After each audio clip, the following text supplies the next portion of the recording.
Hello and welcome to the relationship section of the National 5 video tutorials.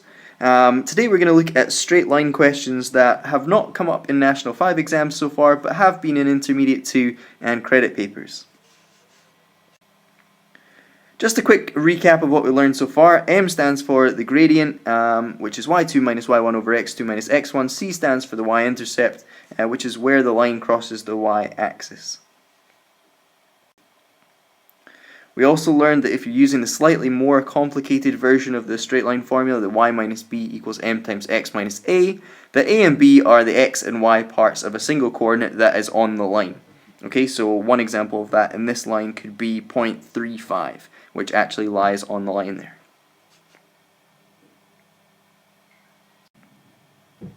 Okay, so one question that the SQA have asked in the past is they give you a coordinate, they give you a straight line equation, and they say, is that coordinate on the straight line? Okay, the way that we solve this is we take our x value, minus 4, we substitute it into the equation that we're given, and hopefully we get out the y coordinate, minus 7 in this case. Okay, so let's have a go at this. So y would equal minus 3/4 of 4, take away 5. Okay, all I've done is I've replaced the x in the equation by the number negative 4. I'm going to put a negative in there. Okay, so what is negative 3/4 of negative 4? Well, that's number 3. And we're going to take away 5. Okay, is 3 take away 5 equal to minus 7? No, it's not, so we can say, therefore, the coordinate minus 4 minus 7 is not on the line y equals negative 3/4 x take away 5. Okay, and that's our solution. The line's not on there because when you stick in the x coordinate, you don't get the y coordinate back out. You get minus 2 instead.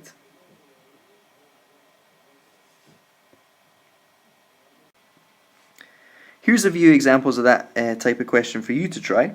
Make sure you finish your answer with a conclusion saying whether you think the coordinate is on the line or whether it's not on the line based on what you've figured out.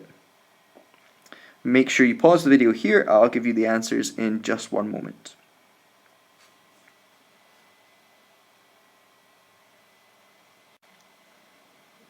Okay, so for the first one, yes, if you substitute in x equals negative 3, you get out that y is equal to 8. So that coordinate does reside on the line. For the second one, yes, again, if you substitute x equals 4 into the equation, you get out that y is equal to negative 2. So yes, that coordinate is on the line as well. For the last one, no, if you substitute in x equals minus 5 into your equation, you get out that y is equal to negative 1. So, negative 5, positive 3 is not on the line, but the correct coordinate would be on the line would be negative 5, negative 1. You don't need to state that, but it's a nice conclusion. The second thing that the SQA have asked in the past that could come up again is they give you two equations of lines. So we've got y is equal to 3x plus 5 here, and we've got y is equal to negative 4x plus 19. And they ask you what coordinate do the two lines cross. Okay, the way you do that is you make the y's equal to each other. So y is equal to 3x plus 5 in the first example. And we're going to make that equal to y, which is equal to minus 4x plus 19 from the second example. Okay, then you've got a double-sided equation that you can solve. First thing I'm going to do is I'm going to add on 4x onto both sides. And I will get that 7x plus on 5 is equal to 19. I'm then going to take off 5 from both sides, and I get that 7x is equal to 14, or x is equal to 2. Okay, that looks good. We've got the x part of the coordinate. We still need to get the y part of the coordinate. How we do that is we take the x part of the coordinate, x equals 2, and we substitute it into one of the equations. So I'm going to substitute it into 3x plus 5, okay? So y is equal to 3 times 2, that's our x coordinate, plus on 5. Right, 3 times 2 is 6, plus on 5, which is 11. Alright, so the coordinate where the two lines cross, we can write point of intersection. That is x is 2 and y is equal to 11. Right, that's our final answer there.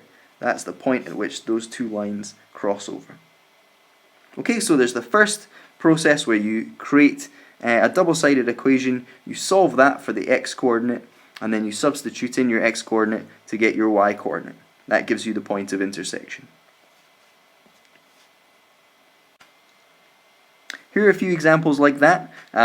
Give them a shot, create an equation, find your point of intersection, and pause the video now because I'll give you the solutions in just a couple of seconds.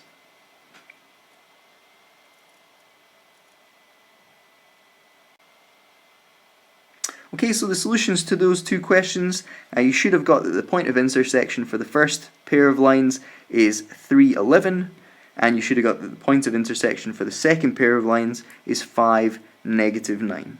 If you did that, very well done. If not, make sure you consult a teacher to see if you can't get a little bit more information on this topic. Okay, that's the end of the video. There are no SQA examples so far for this type of question, but remember it could come up, so it is important to know. Alright, thanks very much for watching.